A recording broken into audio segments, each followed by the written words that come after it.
মুসলিম বিশ্বের আশার আলো মরক্কো, মুসলিমদের গর্ব। পুরো মুসলিম বিশ্ব এখন বিশ্বকাপে স্বপ্ন দেখতে পারে এই মরক্কোকে ঘিরে। আশরাফ হাকিমি যা বলেছিলেন সে কথা রেখেছেন।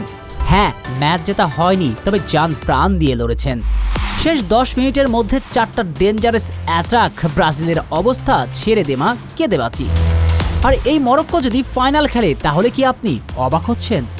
আপনি অবাক হতেই পারেন, তবে ফাইনাল স্বপ্ন দেখতে আর কোনো বাধা থাকে না। 5 বারের বিশ্ব চ্যাম্পিয়নদের যে দল রুখে দেয়, কার্যত অর্থে অ্যালিসন বেকার শেষের ওই অতি মানবীয় সেভটা না করলে জয় নিয়েই ফিরতে পারত মুসলিম বিশ্বের প্রতিনিধিরা। কিন্তু ব্রাজিলের সম্মান রক্ষা করেছে অ্যালিসন। পুরো ম্যাচ জুড়ে এই দাপুটে ফুটবল, তাও আবার জেনেতেন কোনো প্রতিনিধি নয়, বিশ্বকাপ ইতিহাসের অন্যতম সেরা দল তাদেরকে আটকিয়েছে, যাদের ডাগ আউটে আবার আছে ইতিহাসের সেরা কোচ। অথচ এমন দলকে রুখে দিল কার্লো আনচেলত্তির চোখে সরিষার ফুল দেখালো। সত্য বলতে ম্যাচ জয়ের যোগ্য ছিল আশরাফ হাকিমিরা। এর পরেও কি বলবেন না এই মরক্কো ফিফা বিশ্বকাপে অনেক দূরে যেতে এসেছে? মুসলিম বিশ্বের প্রথম দল হিসেবে হয়তো তাদের স্বপ্নটা এখন বিশ্বকাপের ফাইনাল।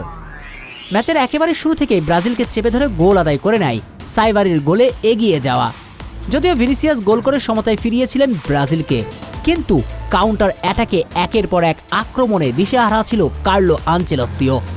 দ্বিতীয় হাফের শেষের দিকে মরক্কো বুক চিতিয়ে লড়েছে, ব্রাজিলকে হতাশ করেছে। আর শেষ 10 মিনিটে জয়টা তাদের ঘরে আসতেই পারত, যদি না অ্যালিসন বেকার ওই অতি মানবীয় সেভটা না করতেন।